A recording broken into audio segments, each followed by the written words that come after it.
ആകാശവാണി നമസ്കാരം. പ്രത്യേക വാർത്താ ബുള്ളറ്റിൻ വായിക്കുന്നത് ലക്ഷ്മി ശ്രീ വിജയ. 71ാമത് ദേശീയ ചലച്ചിത്ര പുരസ്കാരം പ്രഖ്യാപിച്ചു. 12th ഫെയിൽ മികച്ച ചിത്രം. മിസസ് ചാറ്റർജി വേഴ്സസ് നോർവെ എന്ന സിനിമയിലെ അഭിനയത്തിന് റാണി മുഖർജി മികച്ച നടിക്കുള്ള പുരസ്കാരം സ്വന്തമാക്കി.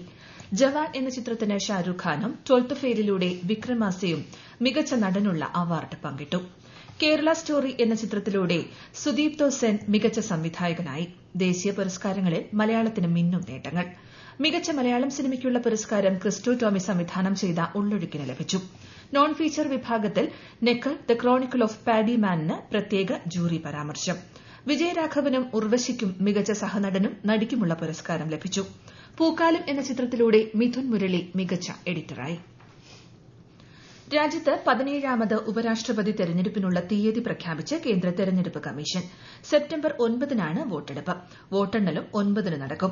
ഈ മാസം 21-ന് മുൻപ് നാമനിർദ്ദേശ പത്രിക നൽകണം. ശ്രീ ജഗ്ദീപ് ധൻകർ രാജിവെച്ചതിനെ തുടർന്നാണ് തെരഞ്ഞെടുപ്പ് പ്രഖ്യാപിക്കുന്നത്.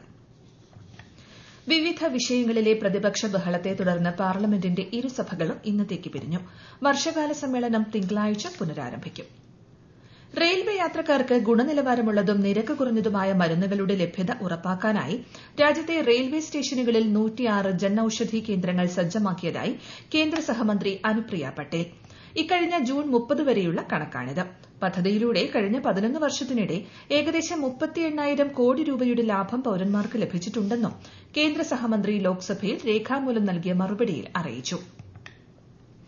ദേശീയ സുരക്ഷയെയും സാമ്പത്തിക താൽപര്യങ്ങളെയും ബാധിക്കുന്ന ഇന്ത്യൻ മഹാസമുദ്ര മേഖലയിലെ എല്ലാ സാഹചര്യങ്ങളും സർക്കാർ സൂക്ഷ്മമായി നിരീക്ഷിച്ചു വരികയാണെന്ന് വിദേശകാര്യ സഹമന്ത്രി കീർത്തിവർദ്ധൻ സിംഗ്. ഇന്ത്യൻ മഹാസമുദ്ര മേഖലയിലെ രാജ്യങ്ങളുമായുള്ള ഇന്ത്യയുടെ ബന്ധം സമഗ്രവും സുദീർഘവുമാണെന്നും അദ്ദേഹം ലോക്സഭയെ അറിയിച്ചു. കേരള ഫിലിം പോളിസി കോൺക്ലേവ് മുഖ്യമന്ത്രി പിണറായി വിജയൻ നാളെ തിരുവനന്തപുരത്ത് ഉദ്ഘാടനം ചെയ്യും. നിയമസഭാ സമുച്ചയത്തിൽ നടക്കുന്ന ഉദ്ഘാടന ചടങ്ങിൽ മോഹൻലാൽ, സുഹാസിനി എന്നിവർ മുഖ്യാതിഥികളാകും. 2 ദിവസത്തെ കോൺക്ലേവിൽ സിനിമാ മേഖലയുമായി ബന്ധപ്പെട്ട 9ഓളം വിഷയങ്ങൾ ചർച്ച ചെയ്യും. സംസ്ഥാനത്തെ ഡിജിറ്റൽ സാങ്കേതിക സർവകലാശാലകളിൽ താൽക്കാലിക വൈസ് ചാൻസലർമാരെ നിയമിച്ച് ഗവർണർ രാജേന്ദ്ര വിശ്വനാഥ് അർലേക്കർ. സിസ തോമസിനെ ഡിജിറ്റൽ സർവകലാശാലയെ വിസിയായും കെ ശിവപ്രസാദിനെ സാങ്കേതിക സർവകലാശാല വിസിയായുമാണ് നിയമിച്ചത്. നിയമനം സുപ്രീംകോടതി വിധി മറികടന്നുകൊണ്ടാണെന്ന് നിയമമന്ത്രി പി രാജീവ് പ്രതികരിച്ചു. സ്റ്റുഡന്റ് പോലീസ് കേഡറ്റ് പദ്ധതിയുടെ 15ാം വാർഷികം മുഖ്യമന്ത്രി പിണറായി വിജയൻ നാളെ തിരുവനന്തപുരത്ത് ഉദ്ഘാടനം ചെയ്യും. പേരൂർക്കട സ്പെഷ്യൽ ആംഡ് പോലീസ് ഗ്രൌണ്ടിൽ രാവിലെ നടക്കുന്ന പരേഡിൽ മുഖ്യമന്ത്രി അഭിവാദ്യം സ്വീകരിക്കും. തുടർന്ന് കേഡറ്റുകൾ ലഹരി വിരുദ്ധ പ്രതിജ്ഞയെടുക്കും. അന്തരിച്ച മുൻ മുഖ്യമന്ത്രി വി എസ് അച്യുതാനന്ദനെ അനുസ്മരിക്കുന്നതിനായി സിപിഐഎം സംസ്ഥാന കമ്മിറ്റി തിരുവനന്തപുരത്ത് അനുശോചന യോഗം സംഘടിപ്പിച്ചു. രാഷ്ട്രീയ കേരളത്തിന് നികത്താനാകാത്ത നഷ്ടമാണ് വി എസിന്റെ വിയോഗമെന്ന് മുഖ്യമന്ത്രി പിണറായി വിജയൻ പറഞ്ഞു. വിവിധ രാഷ്ട്രീയ പാർട്ടികളുടെ മുതിർന്ന നേതാക്കൾ അനുശോചന യോഗത്തിൽ പങ്കെടുത്തു. വയനാട്ടിലെ പുനരധിവാസവുമായി ബന്ധപ്പെട്ട് സംസ്ഥാന സർക്കാരിനെതിരെ ഉയർന്ന ആരോപണങ്ങൾ ഗൂഢാലോചനയുടെ ഭാഗമാണെന്ന് മന്ത്രി കെ രാജൻ.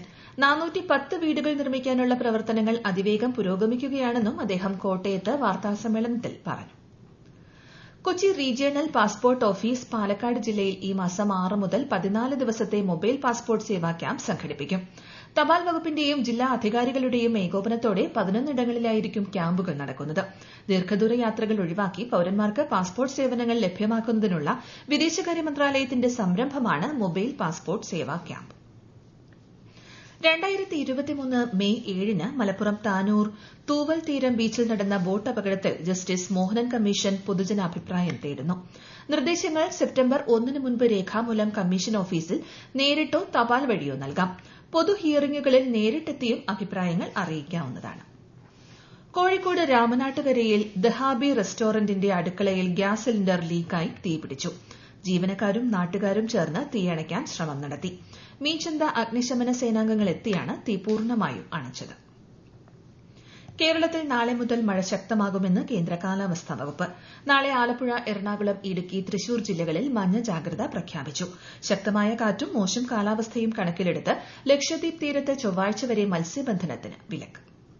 ഹിമാചൽ പ്രദേശിൽ തുടർച്ചയായ മഴ ജനജീവിതത്തെ സാരമായി ബാധിച്ചു. മണ്ണിടിച്ചിലിനെ തുടർന്ന് 3 ദേശീയപാതകൾ ഉൾപ്പെടെ 315 റോഡുകളിൽ ഗതാഗതം തടസ്സപ്പെട്ടു. അടുത്ത ചൊവ്വാഴ്ച വരെ ഹിമാചലിൽ കനത്ത മഴയ്ക്ക് സാധ്യതയുണ്ട്. പ്രത്യേക വാർത്താ ബുള്ളറ്റിൻ കഴിഞ്ഞു. അടുത്ത വാർത്താ പ്രക്ഷേപണം നാളെ രാവിലെ 6:45-ന്.